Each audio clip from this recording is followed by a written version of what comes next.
الحمد لله نحمده ونستعينه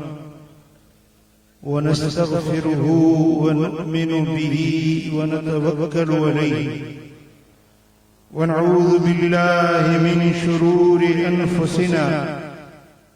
ومن سيئات أعمالنا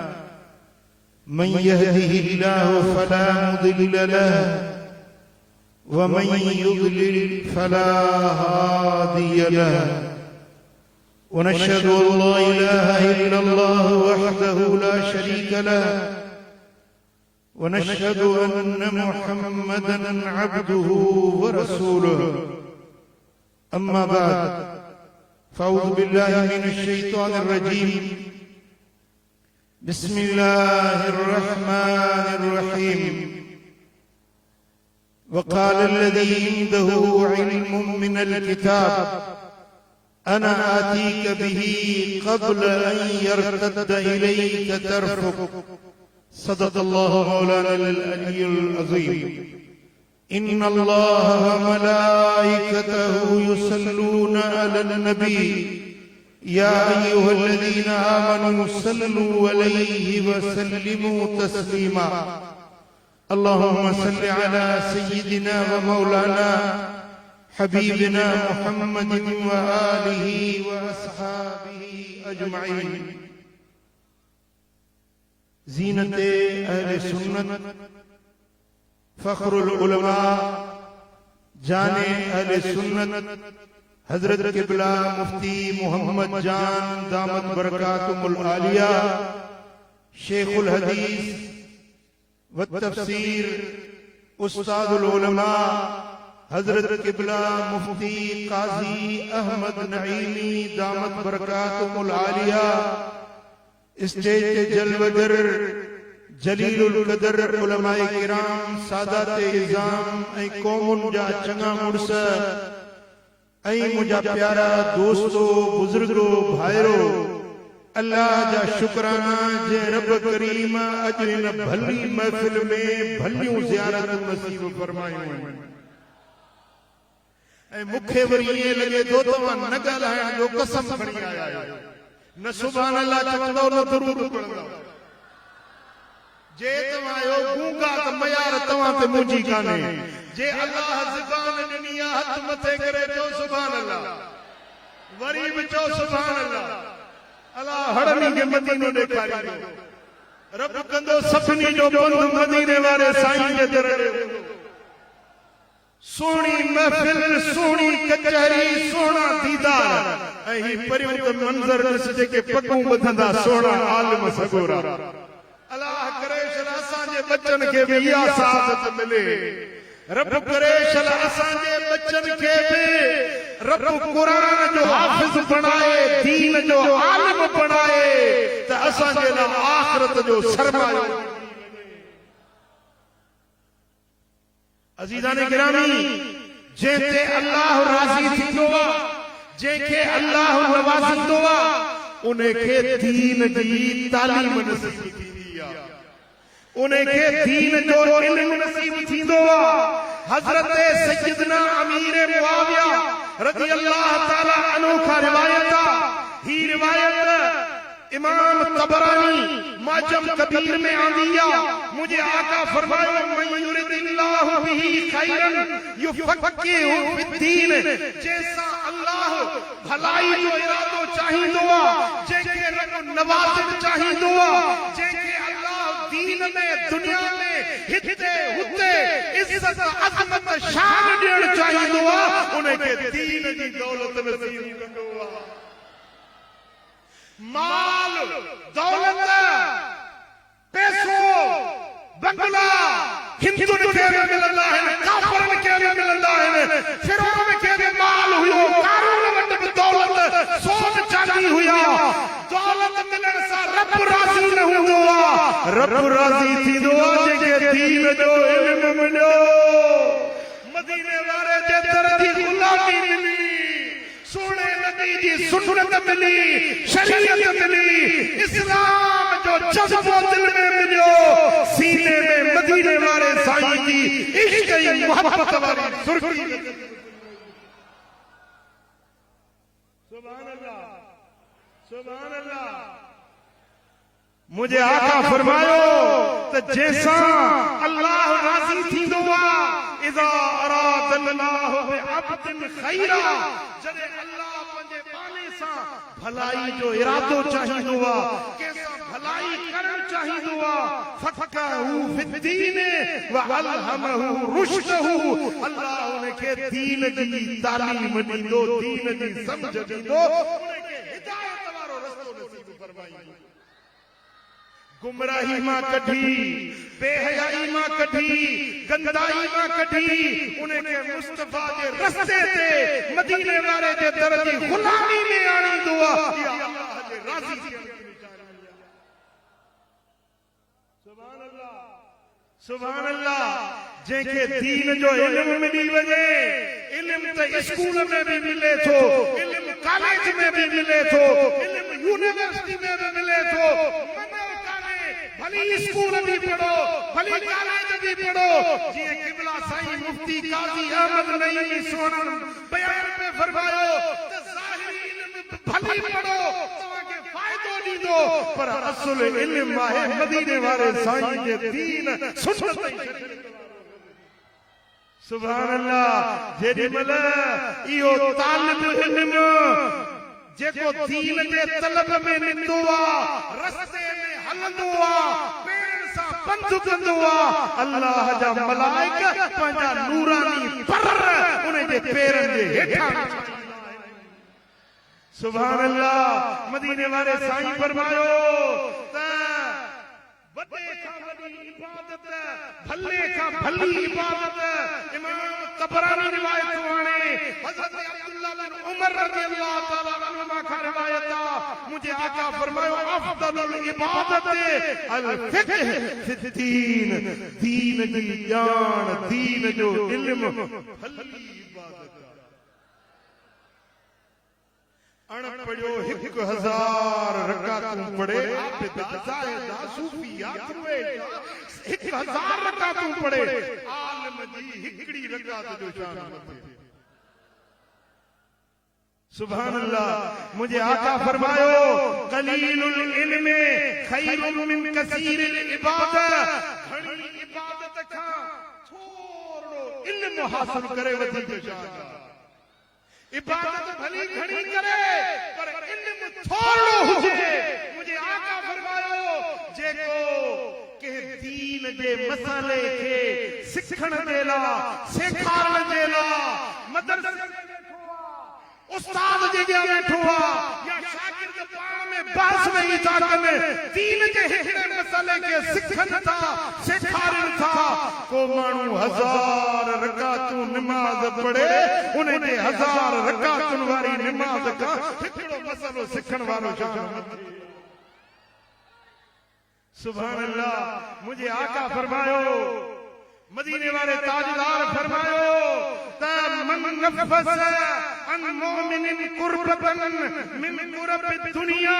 नफस अल्लाह अन्हु कुर्बतन मिन कुरब यौमिल क़ियामा। जेको दुनिया में कंहिंजी तकलीफ़ लाहे, कंहिंजो दुख लाहे, कंहिंजो गम हटाए, कंहिंजी परेशानी लाहे, अल्लाह क़यामत जे ॾींहुं उन जा दुख लाहे। को दुखड़ियल आहे, को मिस्कीन आहे, को गरीब आहे, को हाजतमंद आहे, तोखे रब इज्जत ॾिनी, माल ॾिनो, दौलत ॾिनी आहे, गरीब जी मदद कर, मिस्कीन जी मदद कर, के बुखारे के मानी खारा, के उजारे के पानी प्यार, के प्यासे जिगर के पानी प्यारे रजा, रब तुझे ला जन्नत लिख दे। मुझे आका फरमायो, मदीने वाले ताजदार फरमायो मन अरवा कबदन जायन फलहुल जन्नह, प्यासे जिगर के पानी प्यारे रजाए उन जे ला जन्नत लिखजी वञे थी। के दुखारे जो दुख लायो, के गरीब मिस्कीन जी मदद कयो, के पानी पियायो पर पानी बंद न कयो। पानी बंद कंदा है यजीदी, जो पानी बंद कंदा है, शिबिर पानी बंद कयो हो, इब्ने सियाद पानी बंद कयो हो। पानी बंद कर मोमिनन जो कम नाहे ओ मिठा जेको अज दरिया जे मथा केनाल ठाहे सिंध जो पानी तो बंद कयो वने इया खैर ख्वाही नाहे न मुल्क जी खैर ख्वाही आ न कौम जी सचन पाई आ ये ठाण वाला पाकिस्तान जा भी खैर ख्वाही असी जी किबला मुफ्ती जाने आले सुन्नत फरमायो असी सब भरपूर मुसम्मत था कि ये केनाल मंजूर भई हथ लोने जो सके केनाल मंजूर मदीने वाले मीर फरमायो तो मन नफसन मोमिन कुर्बतन के मोमिन जो को दुख लायो गम लायो परेशानी लायो नफसल्लाह अनहु कुर्बतन मिन कुरब यौम क़ियामह रब क़यामत जे ॾियारे तव्हांजा दुख लहे क़यामत जो हिसाब पुछाणो क़यामत जे ॾिहाड़े में मीज़ान पुलसरात इहे जेके औखा लंघ आहिनि सभु आसानी सां लंघी जन्नत ॾे पार पहुचंदो दुनिया में कंहिंसां आसानी कयो आख़िरत में रब तमाम वो मदीने वाले साईं फरमायो वमन सतर मुस्लिमन सतर अल्लाह फि दुनिया वल आखिरह जेको के मुसलमान के ठकाए रब उन के दुनिया में भी ठकींदो आखिरत में ठकाइण में मुराद छा है हिकड़ो त बेलिबास माण्हू के कपड़ो वठी ठकायो ईद ते के कपड़ो वठी दियो के जो न्याणियूं जवान आहिनि उन के नाच जे लाइ कपड़ो वठी दियो को गरीब आ उन के बच्चन के कपड़ा वठी दियो हिकड़ो कपड़न जो जोरो वठी के गरीब के पारायो अल्लाह तआला के एवज़ में जन्नत जा 70 वेस अतल सही हरी जेको दुनिया में के कपड़ो ठकाए अल्लाह उन के जन्नत जा लिबास ठकाईंदो ठकण में जा 70 में जा बी मुराद आहे के जा ऐब ढकियो के जा ऐब ढकियो के जे गलती दी सोधन के ख्वार न कयो के जलील न कयो के माण्हुनि जेके शर्मसार न कयो अॼुकल्ह जो फेसबुक आम थी वियो आहे न कंहिंजी थोरड़ी गलती ॾिसी लिखंदा माना सॼी दुनिया में पखड़जी वञे छा कंहिंजे ऐब खे ढके मदीने वारो साईं जो फरमाए जेको दुनिया में के मोमिन खे ढके अल्लाह उन जा आखिरत में ऐब ढके असल त ॻाल्हि उहा आहे न क़यामत जे ॾियारे में जे उते कंहिंजा ऐब खुटी वञनि त पोइ किरोड़े अरबे इंसाननि जे अॻियां उहो ज़लील ऐं रुसवा बणिजी वेंदो पर जेको हिते कंहिंजा ऐब ढकींदो क़यामत जे ॾियारे अल्लाह हुन जा ऐब ढके मन दहक दुहिक जेको ॿिए ते खिलंदो न रब उन ते राज खिलाए ॿिए जो ऐब ॾिसी के में कमी कोताही कच्ची ॾिसी उन ते टाक न ॾियो चछर न कयो मज़ाक न कयो उन जा ऐब न खोलियो माण्हुनि ने उन खे शर्मसार न कयो बल्कि उन जा ऐब ढकियो अल्लाह तव्हांजा ऐब ढके ऐं पोइ हदीस जा अॻिते लफ़्ज़ आहिनि मुंहिंजे आका फरमायो वल्लाहु फी औनिल अब्द मा कानल अब्द फी औनि अखीहि अल्लाह उन माण्हू जी मदद में हूंदो आहे जेको ॿिए जी मदद में तव्हां ॿिए जी मदद में हुजो अल्लाह वरी तव्हांजी मदद में हिकिड़े ॾींहुं तव्हांखे पंहिंजो कमु आहे तवजो मुड़िया तव्हांखे हिकिड़ो ज़रूरी कमु आहे पर ॿियो को माण्हू हाथ कंदा आहियो बाबू जो ही कमु आहे तूं हल तेरो कमु थी वेंदो पंहिंजो कमु छॾे हुन सां गॾु ईअं कंदो कोन कंदो अब मूंखे पंहिंजी चिंता लॻी पई आहे वरी तोॾे हलां ॿुधो मदीने वारो साईं जो फरमाए तूं के मुस्लमान जे कम जे लाइ निकिरी पओ अल्लाह वरी तुंहिंजे कम में हूंदो पोइ तूं पंहिंजे कम सां निकिरी ठहे या न ठहे ठाहे सघी या न ठाहे सघी पर जे अल्लाह ठाहिण चाहे जेकॾहिं पंहिंजनि कमनि में कामयाबी चाहियो था त कंहिंजो कमु जोड़ियो कंहिंजी मदद कयो के गरीब ज़रूरतमंद हाजतमंद जे ज़रूरत खे पूरो कयो अल्लाह तव्हांजा कम ठाहे हदीस जा अॻिते लफ़्ज़ आहिनि मदीने वारे साईं फरमायो वमन सलक तरीक़न यल्तमिसु फीहि इल्मन सहल अल्लाहु लहू बिही तरीक़न इलल जन्नह जेको इल्म जे हासिल करण जे लाइ रस्ते में निकितो अबा हज़रत मौलाना नज़र मोहम्मद रहमत करे से रब अल्लाह जे मज़ार ते लखे रहमत वसाए सुठो आलिम हुयो मूंसां मां उन सां घणी कचहरी माशाअल्लाह दीन जो दर्द रखण वारो हो आले सुन्नत जो मसलक आले सुन्नत जी मोहब्बत रखण वारो ऐं मदीने वारे साईं जो आशिक रसूल हुयो ही मदरसो ठाई ही मदरसो जोड़ी माशाअल्लाह उन जो रंग अज ही आलिम हिन जो दिस्तारू दिसी अज उन जो रूह पंजे मज़ार में खुश थी जो हां सुभान अल्लाह ही मदरसो जुड़ियो हिकड़ो तालिब पंजे घर में निकतो त वञा तो साईं नज़र मोहम्मद जे मदरसे में हिय पंधड़ो करे हले तो पियो वञे तो मदरसे में वञे तो दारुल उलूम में तवा समझंदो मदरसे ॾे तो वञे मदीने वारो मीर तो फरमाए इहो मदरसे न तो वञे इने जूं अखूं जन्नत जे बागल में इहो तालिब इल्म जाती जे मदरसे में न आयो आ इहो जन्नत जे बागल में हितो वञी कराची यूनिवर्सिटी में पढ़ पर तुंहिंजो इहो रस्तो जन्नत ॾे कोन वठी वेंदी बेहश्त ॾे कोन वठी वेंदी जन्नत जे बागन में कोन घुमाईंदी पर हिन जाती जे मदरसे में आ तकड़े ते वेही कुरान पढ़ दीन जो इल्म सिख खुदा जो कसम मदीने वारो साईं तो फरमाए थी ओ तालिब इल्म जो बंद जन्नत जे रस्ते सुभान अल्लाह पो जे तव्हां चओ त तव्हां जन्नत जे रस्ते ते घुमण चाहियो था या घुमण चाहियो था या न बेहत जे बाटन ते हलण चाहियो था या न वञो मदरसे में दाखला वठो हाणे चवंदे नहीं असां वरी अचूं ॾाढियूं ज़ालूं ॿार बच्चा उहे केर हलाईंदो किनो मदरसे में दाखला वठ भला तू न तो वञी पुट खे दाखिल कर न बच्चन खे दाखिल कर न ही मदरसो जो हेॾो दारुल उलूम ठहियो मैं साल में 2.5 करोड़ खर्च थी चुको आहे जो तमाम जे लाइ बच्चन के छजो भला जे करे तू मदरसे में दाखला नथो वठी सकी त अहले सुन्नत जा जेके जलसा था अज भी जलसे में आया हो ना सबके ॿुधो साईं कराची खां किबला जाने अहले सुन्नत ईंदा हजरत किबला मुफ्ती काजी साईं ईंदा आलिम ईंदा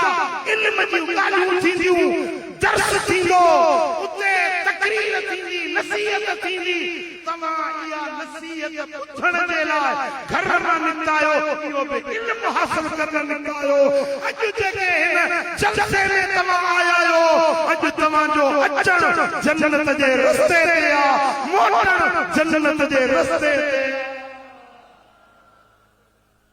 वो सुन्नियुनि जे जलसे में वेंदा कयो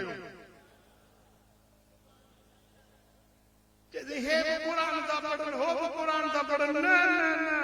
सुञाण रखो सुन्नियुनि जो जलसो आले सुन्नत जो जलसो या रसूल अल्लाह चवण वारनि जो जलसो वो जिते भी खबर पवे त साईं जाने आले सुन्नत जो जलसो आ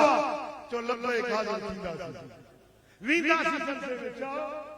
ओ मिठा इहो तुंहिंजो जलसे विखू भरण इहो पंध करण मदीने वारो साईं जो फरमाए मन सलक तरीक़न यल्तमिसु फीहि इल्मा इल्म जे हासिल करण जे लाइ जेको रस्ते ते हले थो इन दी विख विख जन्नत जे रस्ते ते सुभान अल्लाह ऐं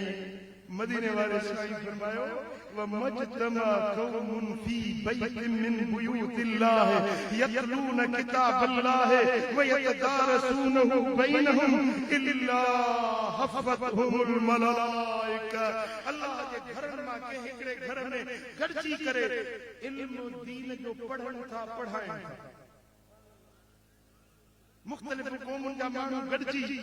को ज़ात जो केरा को केड़े कबीले जो को केड़ी कौम जो गॾिजी दीन जो इल्म पढ़न था पढ़ाइन था कुरान जी तालीम कुरान सिखन था कुरान सेखारन था मदीने वारो साईं तो फरमाए त अल्लाह जा मलाइक इन्हनि जे मथां पर में मिलाए रहमत जी छांव करे उन्हनि जे दिलुनि ते सुकून नाज़िल थींदो आहे दिलुनि खे राहत ऐं फरहत मिलंदी आहे सच ॿुधायो जलसे वारो हिन मजलिस में जो हेतिरी देर ताईं वेठा आहियो राहत दिल खे मिली आहे या न मिली जंहिंखे दिल खे राहत मिली आहे बहुत तव्हां घणे दिल खे फरहत मिली आहे बस इहा निशानी आहे त तव्हांजो पंधु सजायो आहे तव्हांजो अचणु सजायो आहे ऐं मुंहिंजे आका फरमायो त वज़करहुल्लाह फी मन इंदहु जेके हिते रही कुरान पढ़नि था कुरान पढ़ाइनि था अल्लाह वरी जेकी रब वटि मखलूक आहे उन्हनि सां उन्हनि खे यादि थो करे अल्लाह वटि मलाइक जो अल्लाह वटि केरु मलाइक अल्लाह वटि अंबिया जा अरवाह नबीअनि जा रूह उन्हनि सां गॾु अल्लाह इन्हनि खे यादि थो करे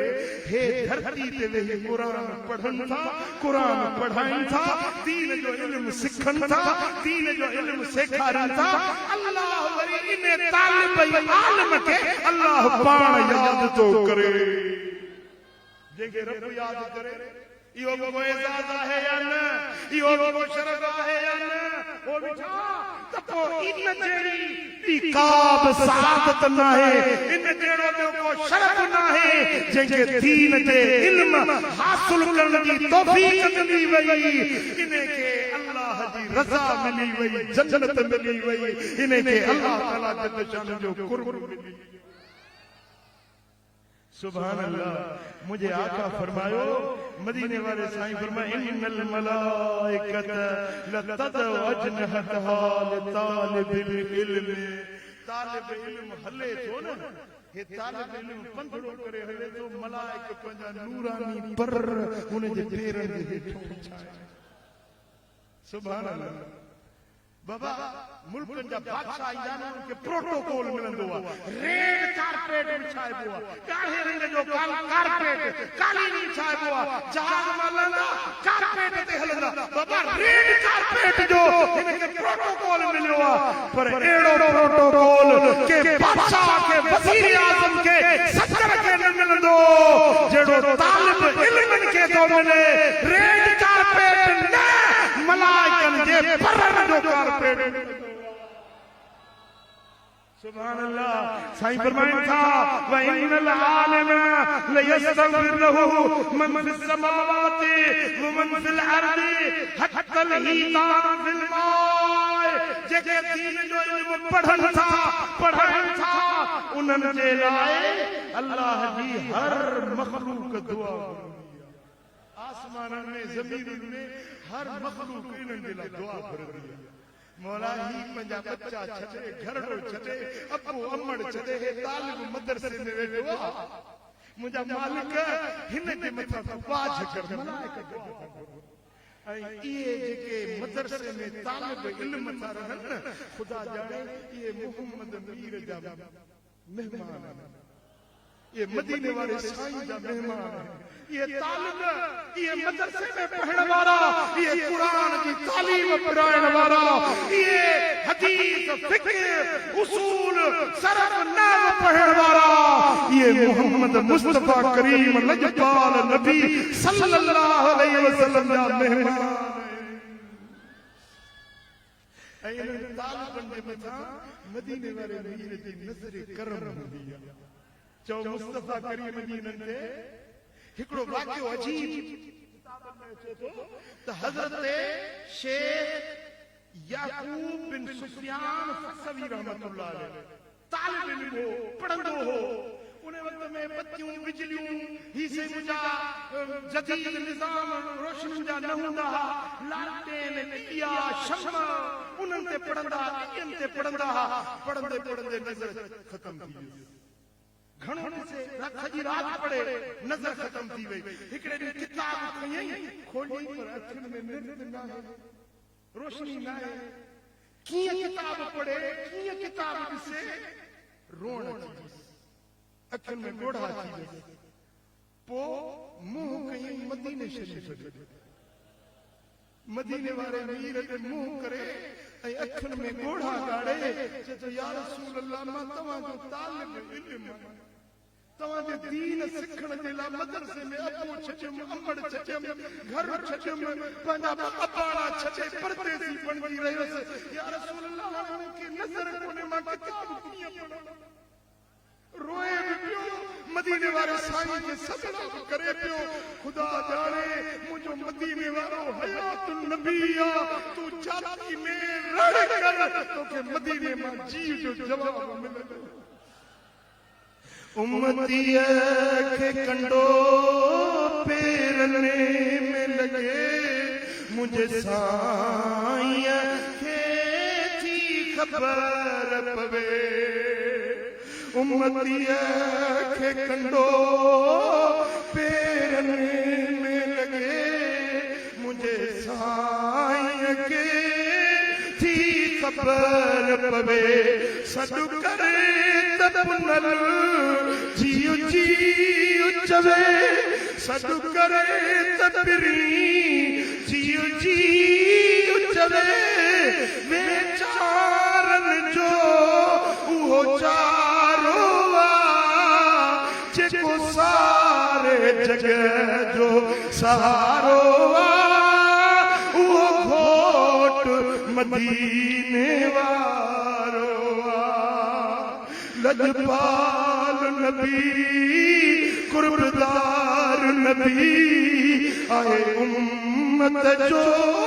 आधार नबी। गरीबन जो गमख्वार नबी, जंहिंखे दर ते सॾे वसवारो आहे, जेको सारे जग जो सहारो आहे, उहो साईं मदीने वारो आहे। हे तालिब इल्म, रात जो बतवा मदरसो सजो निंड्रा, तालिब सुतल है, उस्ताद सुतल है, पर हिन गरीब खे निंड न हुई। मोहम्मदी ने लिया, अखियुनि में ॻोढ़ा है, सजड़ो थो करे त या रसूल अल्लाह, कुर्बान वञा, अव्हांजे दीन जो तालिब इल्म आहियां, मुंहिंजी नज़र ख़तम थी वई। मुंहिंजा आका ही किताब कीअं पढ़ा? तव्हां नूर वारायो, नूर बख़्शायो, नूर करायो, जंहिं ते नज़र कयो तंहिंखे नूर बणायो। असां जे लठ खे हथ लाथऊं त नूरी बणिजी वई, जबल ते कदम रखूं त जबल नूर बणिजी वियो। उस्मान खे बनियायूं ॾिनऊं त ज़िन्नूर बणिजी वियो। आका मूंखे नूर जी ज़रूरत आहे, हीअं रोए बि पियो, अखियुनि में ॻोढ़ा ॻाड़े पियो, ऐं मदीने वारे साईं खे सजदा करे पियो। हीअं सॾींदे सॾींदे अख लॻसि निंड आयसि, अञा अख लॻी त मुक़द्दर जागी पियो। ख्वाब में थो ॾिसे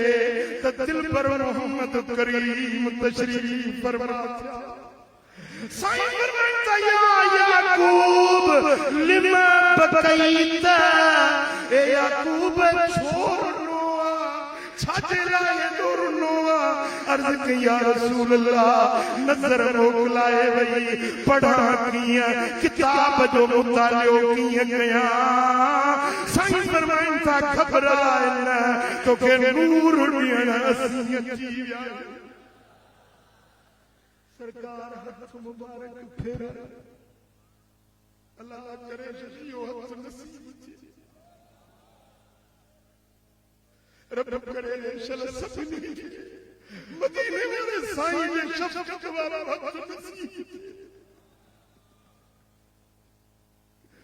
या रसूल अल्लाह, असांखे खैरात ॾियो, इश्क़ उल्फत उल्फत तलब पंहिंजी दात ॾियो या रसूल अल्लाह असांखे ख़ैरात ॾियो इश्क उल्फत तलब पंहिंजी दात ॾियो सरकार ने हथ दस्ते करम ने अखियुनि ते फेरायो आहे ख़्वाब में ॾिसे थो त ॿई अखियूं रोशन थी जेॾीमहिल अखि खुलियसि निंड मां सुजाग थियो त सारी उहा मस्जिद खखूरीअ जी ख़ुशबू सां सुरही हर पासे खुशबू हुई ॾिसे त ॿई अखियूं रोशन बणजी सुभान अल्लाह ओ मिठा मदीने वारे साईं जी तालिब इल्म ते ख़ास नज़र हूंदी आहे जेॾीमहिल दीन जो तालिब इल्म पंहिंजा अबाणा छॾे मुसाफ़िर बणजी परदेसी बणजी मदरसे में वञी पढ़ंदो आहे उन ते रहमत वारे रसूल दे रहमत जो छाणो साईं फरमाइनि था त रुके इने तालिब इल्म देला व इन्नल आलिम लयस्तगफिर लहू मन फिस समावात व मन फिल अर्द आलिम देला दीन दे इल्म पढ़ण वारे देला आसमान वारा दुआऊं था घुरन ज़मीन वारा दुआऊं था घुरन हथ लही दान फिल्म आए ऐसी तई जो समुंद्रन जूं मच्छूं इने दे हक़ में वफदलुल आलिम अलल आबिद कफदलिल कमर अला साइरिल कवाकिब साईं फरमायो त आबिदन जे मथां आलिम जी इज्जत ताज़ीम ईअं आ आलिम जो शान दर्जो ईअं आ जीअं सितारे ते चोटी जे चंड जी फोकियत अब आसमान में सितारा आहिनि न वरी चोटी जो चंड खिड़ंदो आहे तव्हां ॾिठो आहे हाणे किथे सितारो किथे चोटी जो चंड साईं फरमाइनि था आबिद ईअं आहे जीअं सितारो हुजे आलिम ईअं आहे जीअं चोटी जो चंड मुझे आका फरमायो व इन्नल उलमा वरसतुल अंबिया बेशक आलिम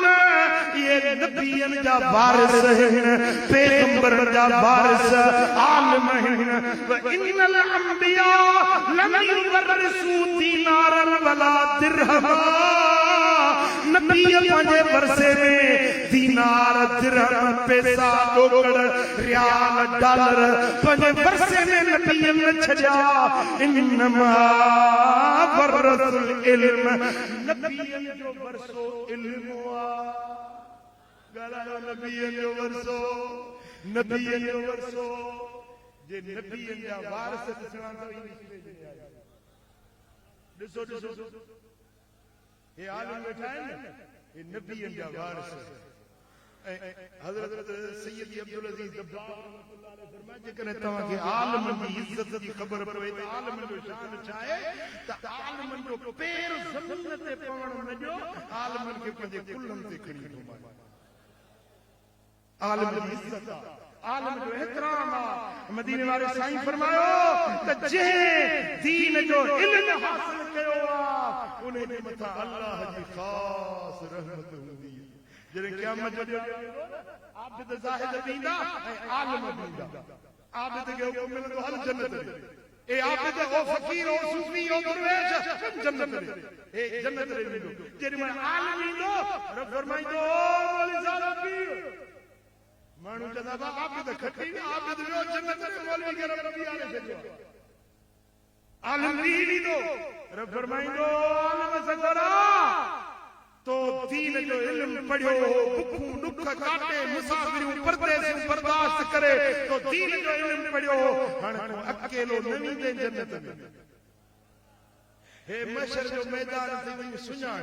जन्नत जी ख़िदमत कई जन्नत खे पाणी जो गिलास पियारियो जन्नत जे मदरसे में तामीर में हिस्सो वरितो हे मदरसो पाणी न ठहियो आहे न मिठा अन्या ते हे स्टेज ते भी ता बुधो ते हिते पंजा कमरा ठहंदा ये ठहंदा त पैसन का ठहंदा पो तव्हां के बिन में तावन करण खपे या न इने मदरसे में हिस्सो वठण खपे या न मिठा जे 5 रुपया तो मदरसे में खर्च कया न ये तो के उते फायदो दीदा पो आलम वगैरह फरमाइंदो है माशर जो मैदान हड़े जाती वाला बीठा सुना चंदो मुझा मौला इहो दई जे सीमट जी गोरी वठी मालिक ही वो माण्हू आ जेको मूं वटि जुमो पढ़ंदो हो मौला ही वो माण्हू आ जे मुंहिंजे मदरसे जी खिदमत में हिस्सो वरितो हुयो के किताब वठी ॾिना के तॾो चौड़ी वठी विछायो के नलको लॻायो के मदरसे जो प्लस्तर करायो मौला ही उहे माण्हू आहिनि जेके दुनिया में असांजे मदरसनि जी खिदमत कंदा रब फरमाईंदो ए आलिम सगरा हाणे इन्हनि सभिनी खे पाण सां गॾाए जन्नत ॾे वेठी मिठा पो जे मदरसनि जी खिदमत कई न या राजगान न है इहा तुंहिंजी अचाई न है दुनिया जे लाइ पंहिंजूं मारियूं भली ठाहे बचनि जे लाइ बंगला ठाहे दुकानदार बनियूं मिल्कियतूं धार पर कुझु पंहिंजे लाइ बि ठाहे आख़िरत जे लाइ बि ठाहे जेको उते कम अचई उहो इहो सही मस्जिद ठहरा मदरसो ठहरा ग़रीब खानो ठहरा को वण को खाए का नेर खोटाए ओ मिठा को दीन जो कम कर खुदा जो कसम इन जो अजर ऐं सवाब हिते बि मिलंदी हुते बि मिलंदी मालदारो पैसे वारो तव्हांजो पैसो सचायो उहो आहे जेको दीन जे रस्ते में ख़र्च कयव जेको आलमनि जे मथां ख़र्च कयव जेको मदरसनि जी तामीर में मदरसे जे हलाइण में जेको मस्जिद जो पेशमामा इन जो जेको हक़ आहे तव्हांजो मदरसे जो पेशमामा उन जी सुठी पगार उन खे ॾियो जेकॾहिं तव्हां उन खे 5000 ॾींदो हुन जा बि ज़ाल बच्चा आहिनि औलाद आहे उहे नांग त कोन मिटी खाईंदा मौली साहब जा बच्चा आहिनि ईद थी अचे त उन खे ख़र्च पको ॾियणो आहे न पंहिंजे जीअं पंहिंजे घर जी संभाल लहो था तीअं पंहिंजे मदरसे जे आलम जी संभाल लहो पंहिंजे पेशमाम जी संभाल लहो आलमनि जी इज़त कयो आलमनि जो एहतराम कयो उन्हनि जी खिदमत में पेश हुजो खुदा जाने इहो तव्हांजो सालिह अमल तव्हांखे हिते बि नफ़ो ॾींदो हुते बि नफ़ो ॾींदो अलाह जे दर ते दुआ आहे रब करीम हिननि आलमनि खे पंहिंजे इल्म ते अमल करण जी तौफ़ीक़ अता फरमाए जेके ही अॼु आलम बणिया आहिनि अलाह करीम इन्हनि खे इल्म जे नूर सां इन्हनि जा सीना मुनव्वर फरमाए अलाह करीम हिन मदरसे खे ॾींहों ॾींहुं मज़ीद तरक़ियूं बरकतूं रहमतूं नसीब फरमाए अलाह ताला जाने अहले सुन्नत खे मज़ीद हिम्मतूं ॾे मज़ीद सलाहियतूं ॾे जो ही दीन जा मेड़ा क़ाइम ऐं दाइम हुजनि अलाह करीम असां सभिनी जी हाज़िरी पंहिंजे दर ते क़बूल मंज़ूर फरमाए शार सभिनी खे मदीने वारे साईं जो दीदार सॼी जमात खे गुज़ारिश आहे वेठा जो केर बि न उथी महिरबानी सभई दोस्त वही रहो आलम सगों जी दस्तार बंदी थी उन खां बाद इंशाअल्लाह साईं वाला दुआ